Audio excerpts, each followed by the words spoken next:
মৰমৰ ছাত্ৰ ছাত্ৰীসকল তোমালোকৰ কাৰণে চৰিত্ৰ পাঠ নামৰ কিতাপখনো আছে 6ৰ হয়নে পাইছা নিশ্চয় তোমালোকে স্কুলত এতিয়া তোমালোকক মই চৰিত্ৰ পাঠৰ নৈতিকতাৰ মূল্যবোধৰ শিক্ষা হয়নে ষষ্ঠ শ্ৰেণীৰ বাবে এতিয়া এই কিতাপখন মই তোমালোকক পঢ়াম আৰু পাঠকেইটা ভালকে তোমালোকে পঢ়ি যাম মই ভালকে শুনি যাবা বুজি যাবা আৰু প্ৰশ্ন কিছুমান আছে পিছফালে প্ৰশ্ন অলপ আছে সেই প্ৰশ্নখিনিও তোমালোকক মই দি দিম বাৰু দেই এতিয়া মাত্ৰ তোমালোকে পাঠ হিচাপত সেই পাঠটো ভালকে শুনি যাবা আৰু ভালকে বুজিবলৈ চেষ্টা কৰিবা পিছত মই আৰু যিখিনি পাঠ আছে মই গোটেইখিনি কমপ্লিট কৰিবলৈ চেষ্টা কৰিম এতিয়া সূচীপত্ৰটোত চোৱা প্ৰথম খণ্ডত এইকেইটা পাঠ আছে দেখিছানে 1 2 3 4 5 6 7 সাতটা পাঠ আছে নিজৰ প্ৰতি কৰ্তব্য শিষ্টাচাৰ বা সজ আচৰণ প্ৰতিবেশীৰ প্ৰতি কৰ্তব্য সকলো মানুহৰ প্ৰতি সমব্যৱহাৰ সমাজ আৰু দেশৰ শত্ৰু আৰু বন্ধু ব্যক্তিগত আৰু ৰাজহুৱা সম্পত্তিৰ সংৰক্ষণ অহিংসা জীৱনৰ এটা পথ হয়নে এই সাতটা পাঠ আছে এই সাতটা পাঠ তোমালোকক মই পঢ়াম প্ৰথম খণ্ডৰ আৰু দ্বিতীয় খণ্ডৰো পঢ়াম এই দ্বিতীয় খণ্ডৰো কমপ্লিট কৰিম এতিয়া দ্বিতীয় খণ্ডত আত্মকথা আছে নতুন সংযোজনকে কৈ দিছে এটোৰ লগত মুখ ব্যৱহাৰ কৰা সাইবাৰ নিৰাপত্তা আৰু সুৰক্ষা মাটিৰ চাকিৰ মনৰ বতৰা দুজন বাতৰুৱা প্ৰকৃতিৰ সৈতে বন্ধুত্ব জুইৰ ব্যৱহাৰ নকৰাকৈ খাদ্য প্ৰস্তুতকৰণ হয়নে এইখিনি ভালকে তোমালোকে মই পঢ়ি যাম ভালকে বুজি যাবা আৰু নিজে লিখিবলৈ চেষ্টা কৰিবা প্ৰশ্নখিনি নিজে লিখিবলৈ চেষ্টা কৰিবা মই কৈ দিম উত্তৰখিনি কিন্তু তোমালোকে তথাপিতো নিজৰ মতে লিখিবলৈ চেষ্টা কৰিবা এতিয়া চোৱা এতিয়া নিজৰ প্ৰতি কৰ্তব্য পাঠটি আমি প্ৰথম আৰম্ভ কৰিম এতিয়া গম পাইছানে এতিয়া নিজৰ প্ৰতি কৰ্তব্য পাঠটো আৰম্ভ কৰিম এই চৰিত্ৰ পাঠৰ কিতাপখন আমাৰ দিনত আছিলে তেতিয়া কিন্তু এতিয়া তোমালোকক কাকো নতুনকৈ সংযোজন কৰি এবাৰ দিছে তোমালোকে মানে চৰিত্ৰৰ ওপৰত দিছে কাৰণে তোমালোকে এইখিনি ভালকে বুজি পাব লাগিব নৈতিকতা কি হয় মূল্যবোধৰ শিক্ষাবিলাক কেনেকুৱা হয় সেই বিষয়ে এইবিলাক ধুনীয়াকে দি দিছে সেইখিনি ভালকে তোমালোকে বুজিবলৈ চেষ্টা কৰিবা হয়নে এতিয়া ভালকে চোৱা নিজৰ প্ৰতি কৰ্তব্য পাঠটো ভালকে চাই যাবা মই পঢ়ি গৈছো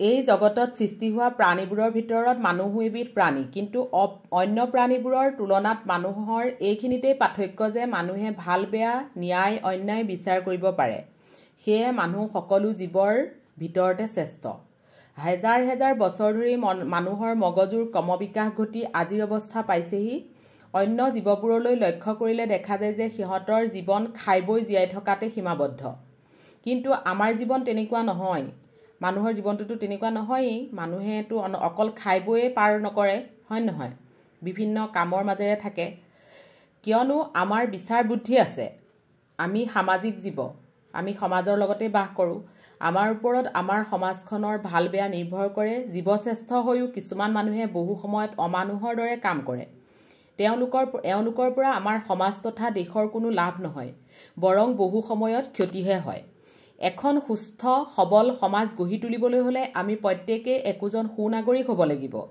সুনাগৰিক হ'বলৈ হলে আমাৰ জীৱনটোক ভালদৰে গঢ় দিব লাগিব অৰ্থাৎ আমাৰ জীৱনৰ কৰ্তব্যবোৰ ভালদৰে সম্পাদন কৰিব লাগিব তেন্তে আমাৰ জীৱনৰ কৰ্তব্যই বা কি প্ৰকৃতাৰ্থত মানুহ হোৱাই হ'ল জীৱনৰ কৰ্তব্য অকল মানুহৰ দৰে আকৃতি হ'লেই মানুহ নামৰ যোগ্য হ'ব নোৱাৰি আমাৰ মানৱীয় গুণসমূহৰ বিকাশ সাধন কৰিব নোৱাৰিলে প্ৰকৃতাৰ্থত আমি মানুহ হ'ব নোৱাৰো বিনয় সংযম সত্যবাদিতা দয়া ক্ষমা প্ৰেম ভক্তি ত্যাগ নিস্বাৰ্থতা আদিয়ে হ'ল মানৱীয় গুণ যিজনে এই গুণবোৰ অৰ্জন কৰিব পাৰিছে তেওঁই প্ৰকৃতাৰ্থত মানুহ হ'ব পাৰিছে সেইজন ব্যক্তিৰ পৰা আমাৰ সমাজ আৰু দেশখন উপকৃত হৈছে আৰু যিবিলাকে এই গুণবোৰৰ অধিকাৰী হ'ব পৰা নাই তেওঁলোকে আমাৰ দেশলৈ একো বৰঙণি দিব পৰা নাই বহু সময়ত তেওঁলোকে আমাৰ সমাজখনৰ পোনপটীয়াকৈ হওক বা আওপকীয়াকৈ হওক অন্যায়হে কৰে পৃথিৱীৰ বিভিন্ন দেশৰ মহৎ লোকসকলৰ জীৱনীলৈ লক্ষ্য কৰিলে দেখা যায় যে তেওঁলোকে এই মহৎ গুণবোৰ অৰ্জন কৰিছিল আজি ঘুণে ধৰা জীৰ্ণ সমাজখনৰ পৰিৱৰ্তে আমি এখন সুস্থ সমাজ বিচাৰো এখন সুস্থ সবল সমাজ গঢ়িবলৈ হলে সমাজত বাস কৰা প্ৰতিজন মানুহে এই গুণবোৰ অৰ্জন কৰি প্ৰকৃতাৰ্থত মানুহ হ'ব লাগিব চমুকৈ ক'ব লাগিলে এয়ে হ'ল আমাৰ নিজৰ প্ৰতি পালন কৰা কৰ্তব্য হয়নে এইখিনি নিজৰ প্ৰতি পালন কৰা কৰ্তব্য এইখিনি নিজেই পালন কৰিব লাগিব নিজৰ কৰ্তব্য নিজেই পালন কৰিব লাগিব বহুতৰে ধাৰণা স্কুল কলেজত পঢ়িলে মানুহ জ্ঞানী হয় অৱশ্যে আজিকালি এই ধাৰণাও সলনি হ'ব ধৰিছে আজিৰ দিনত স্কুল কলেজৰ শিক্ষাই এজন মানুহৰ জীৱন ধাৰণৰ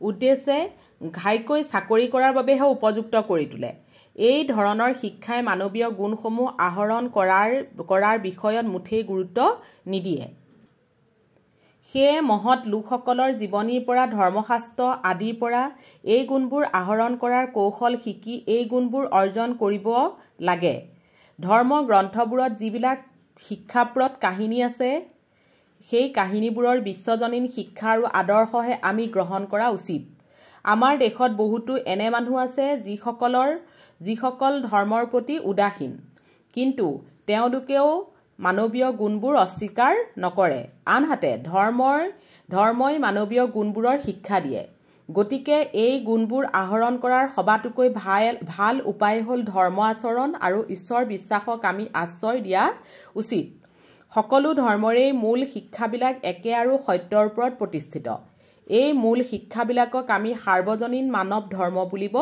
পাৰোঁ এনে ধৰ্মৰ আচৰণ কৰাটো সকলোৰে কৰ্তব্য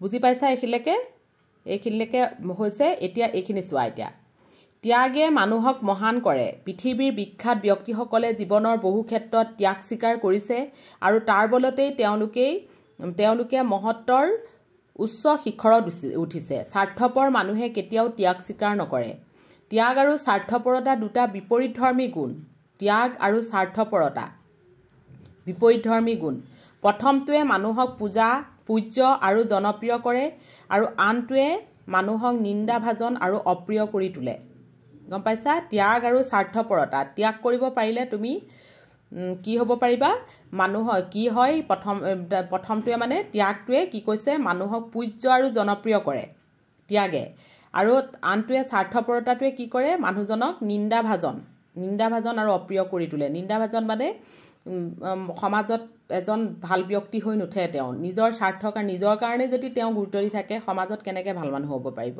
সেইকাৰণে তেওঁ অপ্ৰিয় হৈ উঠে স্বাৰ্থ ত্যাগ কৰিব নোৱাৰিলে সমাজৰ নাইবা দেশৰ সেৱা কৰিব নোৱাৰি জীৱনৰ সকলো সুখ সম্ভোগৰ পৰা নিজকে আঁতৰাই আনি দেশৰ দৰিদ্ৰ জনসাধাৰণৰ লগত নিজকে মিলাই লৈ তেওঁলোকৰ হিতৰ কাৰণে কাম কৰিব পৰাটোহে হৈছে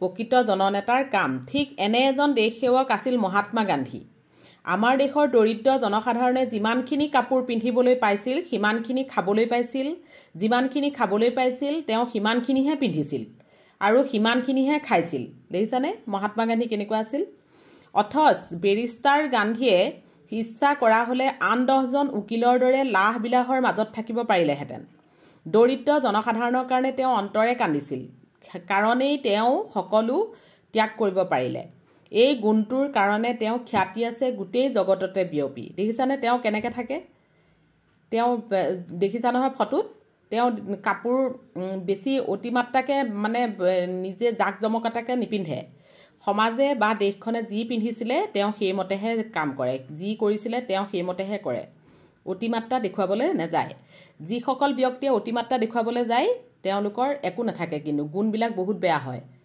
এনেই পিন্ধা উৰাত মানে পিন্ধি যোনবিলাকে বেছি দেখুৱাই থাকে পিন্ধা উৰাটো বেছি দামী কাপোৰ পিন্ধা একদম মই কম দামী পিন্ধিছোঁ তুমি বেছি দামী পিন্ধিছা তেনেকুৱা যদি মনোভাৱ লৈ থাকে তেওঁলোক আচলতে ভাল মানুহ হ'ব কেতিয়াও নোৱাৰে ত্যাগৰ আন এটা জিলিকি থকা দৃষ্টান্ত হ'ল পান্নাবাই আছিল পান্নাবাই আছিল মেৱাৰৰ ৰাজ পৰিয়ালৰ ধাই এবাৰ ৰাজপাটৰ ভৱিষ্যতৰ গৰাকী শিশু উদয় সিংহক বচাবলৈ গৈ তেওঁৰ নিজৰ কেঁচুৱাটোকে ঘাতকৰ হাতত তুলি দিছিল ত্যাগৰ এনে উদাহৰণ পৃথিৱীৰ বুৰঞ্জীত বিৰল ৰাজবংশধৰক ৰক্ষা কৰাটো তেওঁ সেই সময়ত কৰ্তব্য বুলি ভাবিছিল কৰ্তব্যবোধে মানুহক সাহস যোগায় সেয়ে নিজৰ পুত্ৰক মৃত্যুৰ মুখলৈ ঠেলি দিবলৈকো তেওঁ কুণ্ঠাবোধ নকৰিলে আমাৰ পৌৰাণিক আখ্যানবোৰত ত্যাগৰ আৰু বহুতো উদাহৰণ পোৱা যায় যথা সৰ্বস্ব ত্যাগ কৰি মহা ঐশ্বৰ্যশালী ৰজাও ৰাজপথলৈ ভিক্ষাৰী হৈ ওলাই যোৱাৰ কথা আমাৰ ধৰ্ম পুথিবোৰতেই পোৱা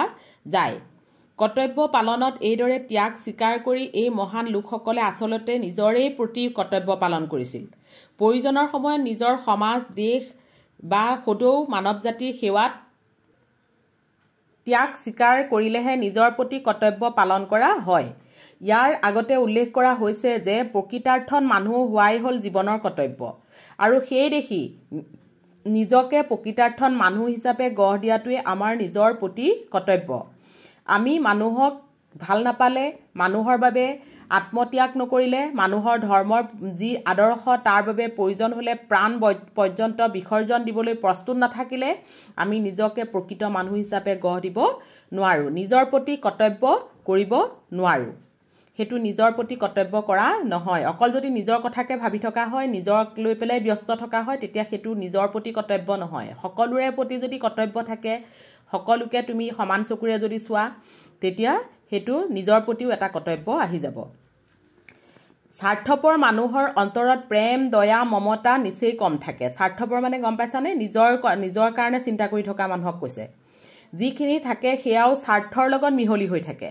যিকণ থাকে সেইখনো মানে নিজৰ কাৰণেই চিন্তা কৰি থাকে, নিজৰ কাৰণেই মানে নিজৰ লগতেই মিলি থাকে।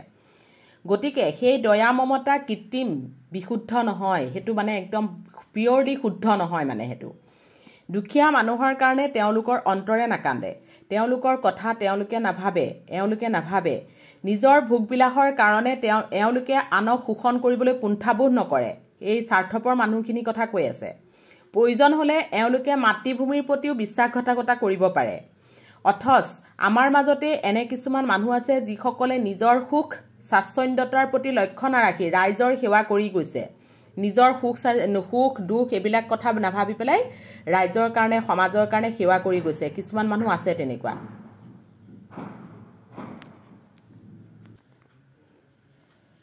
সুখ স্বাচ্ছন্দ্যতাৰ প্ৰতি লক্ষ্য নাৰাখি ৰাইজৰ সেৱা কৰি গৈছে। সেইসকল মানুহেই কি হৈছে, কিছুমান মানুহ আছে, সেই মানুহখিনিৰ ভিতৰত মানে ভাল মানুহো থাকে। সকলোৱে নিজৰ স্বাৰ্থৰ কাৰণে চিন্তা নকৰে, আনৰ কাৰণেও চিন্তা কৰে। এওঁলোকৰ অন্তৰ মানুহ আৰু অন্য জীৱৰ প্ৰতি দয়া মমতাৰে ভৰা, আৰু তেওঁলোকৰ অন্তৰখন বহুত ভাল হয়। মানে এওঁলোকক সহজতে বিচাৰি উলিয়াব নোৱাৰি, কিয়নো এওঁলোকে নিজৰ কামৰ কোনো মূল্য নিবিচাৰে, কোনো খ্যাতি নিবিচাৰে। প্ৰথমবিধ মানুহৰ অন্তৰ স্বাৰ্থপৰতাৰে ভৰা, হেতুকে মানুহৰ সেৱা বা মানুহৰ প্ৰতি কৰ্তব্য কৰিব নোৱাৰে। সেই স্বাৰ্থপৰ মানুহৰ কথা কৈছে। আৰু সেই দেখি তেওঁলোকে নিজৰ প্ৰতিও কৰ্তব্য কৰিব নোৱাৰে, নিজকে মনুষ্যত্বৰ পথত আগবঢ়াই নিব নোৱাৰে। দ্বিতীয়বিধ মানুহৰ অন্তৰত পৰৰ কাৰণে নিস্বাৰ্থ প্ৰেম আছে, মানে সেইবিলাক হৈছে নিস্বাৰ্থভাৱে থকা মানুহ। এওঁলোকে নিজৰ স্বাৰ্থ, নিজৰ সুখ স্বাচ্ছন্দ্যতালৈ নাচাই পৰৰ সুখ আৰু হিতৰ কাৰণে মানুহৰ সেৱা কৰে। তেওঁলোকে নাম আৰু যশস্যালৈ লোভ নকৰে, নীৰৱ মানুহৰ সেৱাত আত্মনিয়োগ কৰে। তেওঁলোকৰ জীৱন ধন্য। এওঁলোক আমাৰ পূজনীয়। আমাৰ অন্তৰত থকা স্বাৰ্থৰ ভাৱ যিমান পৰা যায় কমাই আনি আমি মানুহক ভাল পাবলৈ শিকিব লাগে। মানুহৰ সুখ আৰু হিতৰ কাৰণে বাস্তৱিকতে নিজৰ স্বাৰ্থ ত্যাগ কৰিলেহে আমি নিজে ত্যাগৰ মহৎ গুণটো অৰ্জন কৰিব পাৰিম। অকল স্বাৰ্থ ত্যাগৰ মহৎ গুণৰ কথা পঢ়িলে বা আলোচনা কৰিলে আমাৰ স্বাৰ্থ ত্যাগ শিকা নহয়। অকল পঢ়িলেই আমি সেইখিনি শিকা নহয়, সেইখিনি নিজেও কৰিব লাগিব। স্বাৰ্থপৰতা এটা ডাঙৰ দোষ, ই মানুহক তললৈ নমাই নিয়ে। সেয়ে এই বেয়া দোষটোৰ পৰা আমি নিজকে আঁতৰাই ৰখাটো উচিত। এই বেয়া দোষটোৰ কাৰণে মানুহে বহু সময়ত দুখ যন্ত্ৰণা ভোগ কৰিব লগা হয়। এনে দৃষ্টান্ত অলেখ আছে। এই স্বাৰ্থপৰতাৰ কাৰণেই বহুতে মানে দুখত ভুগিবলগীয়া হয়। নম্ৰতা চৰিত্ৰৰ ভূষণ।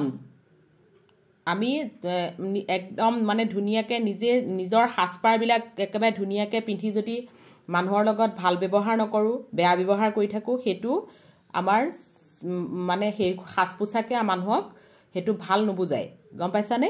এতিয়া সেই নম্ৰতা হ'ব লাগিব, সৎ মানুহ হ'ব লাগিব, তেতিয়াহে সেইটোহে আচল পৰিচয়।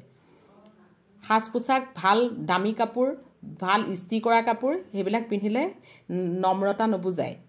মানুহৰ তোমাৰ গুণখিনি কেনেকুৱা সেইখিনি চাইহে নম্ৰতা বুজাব।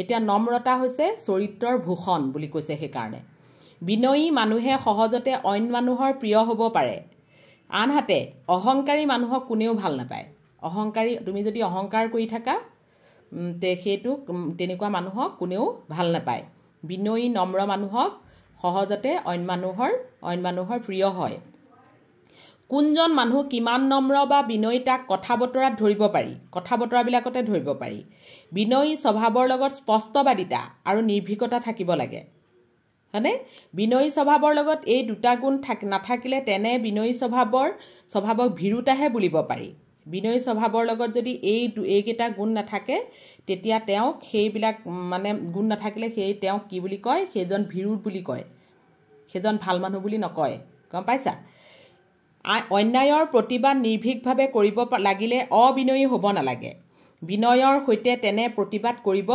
পাৰে বিনয়েৰে তেনে প্ৰতিবাদ কৰিব পাৰে যদি তুমি কাজিয়া পেচাল কৰি খঙত যদি তুমি একদম অহংকাৰত তুমি ডুবি পেলাই কথা কৈ থাকা সেইজন বিনয়ী নুবুজায় তুমি মৰমেৰেও শ্ৰীকৃষ্ণৰ আৰু ৰাধাৰ চাইছা নহয় সেইবিলাক চাইছা নহয় চোৱাচোন তেওঁলোকে প্ৰেমৰ মাজতেই গোটেইখিনি কৰিব পাৰে হয়নে প্ৰেমেৰে চোৱাচোন গোটেইখন জগতত কেনেকৈ তেওঁলোক আছিলে এতিয়া সেই কাৰণে মানে মানুহৰ ভালপোৱাৰে বহুতখিনি কৰিব পাৰে এতিয়া সেই বিনয়ী স্বভাৱৰ কাৰণে তেওঁ বিনয়েৰে যদি তুমি কিবা এটা প্ৰতিবাদ কৰিব বিচৰা সেইটো সোনকালে মানে সফল হয় যদি তুমি খঙত অহংকাৰত ডুব গৈ পেলাই যদি সেইখিনি কৰিবলৈ বিচৰা সেইখিনি কেতিয়াও সফল হ'ব নোৱাৰে পিছে অন্যায়ৰ প্ৰতিবাদ কৰিবলৈ যাওঁতে উত্তেজিত হ'ব নালাগে বা কোনো মানুহক অসন্মান কৰিব নালাগে তেনে কৰিলেহে আমাৰ চৰিত্ৰত বিনয়ৰ অভাৱে দেখা দিয়ে সৰু কথাতে উত্তেজিত হৈ পৰা